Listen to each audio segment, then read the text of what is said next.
Yeah, parang kailan lang, ngayon nagbago na ang lahat. Pakinggan mo to.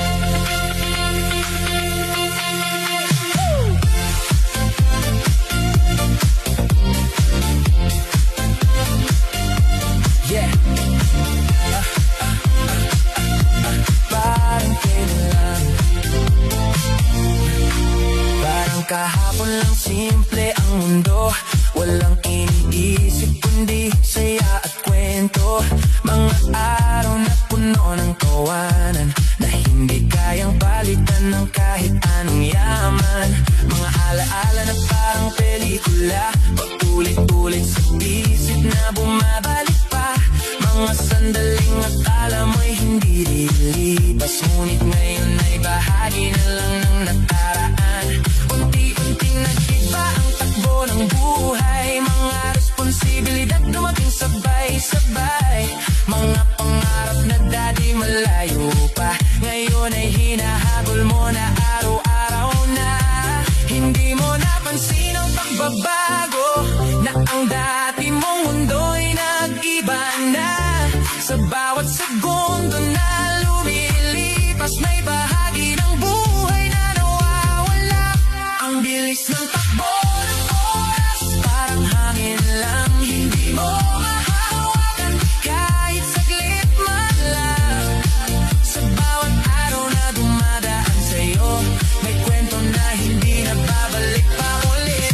Ang bilis ng takbo ng oras, ramdam mo ba?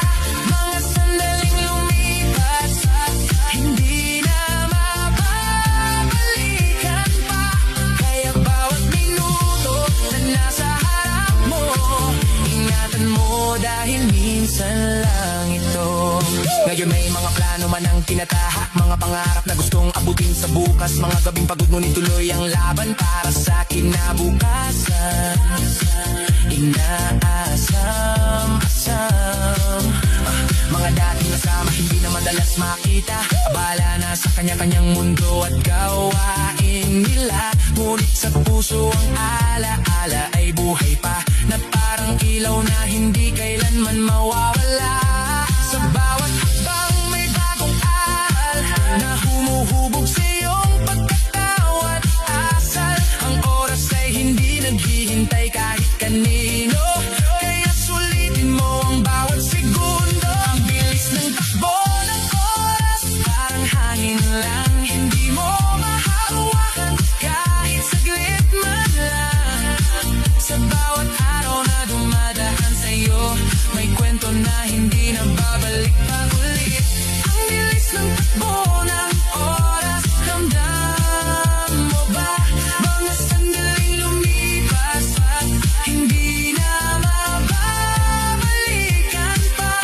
Kaya bawat minuto na nasa harap mo, ingatan mo dahil minsan lang ito. Tik-tak, tuloy-tuloy ang galaw, walang pause, walang liwain sa bawat araw. Kung ano ang ginawa mo ngayon, yan ang magiging kwento mo sa panahon. Hindi mo mabibili ang bawat segundo, kahit gaano pa karami ang pera mo sa mundo. Kaya gamitin mo ng tama ang oras mo, dahil yan ang tunay na yaman sa buhay mo. Bawat paglipas ng gabi at araw, may bahagi ng buhay na nagiging alaala. Ngunit sa bawat bagong simula, may pag-asa pa rin naghihintay sa'yo. Kung may pagkakataon ka pa ngayon, gawin mo na ang dapat mong gawin. Huwag mo nang ipapaliban pa, dahil ang bukas ay walang kasiguraduhan. Sa bawat taong mahalaga sa'yo, ipakita mo ang halaga nila habang nandyan pa. Sa bawat pangarap na gusto mong abutin,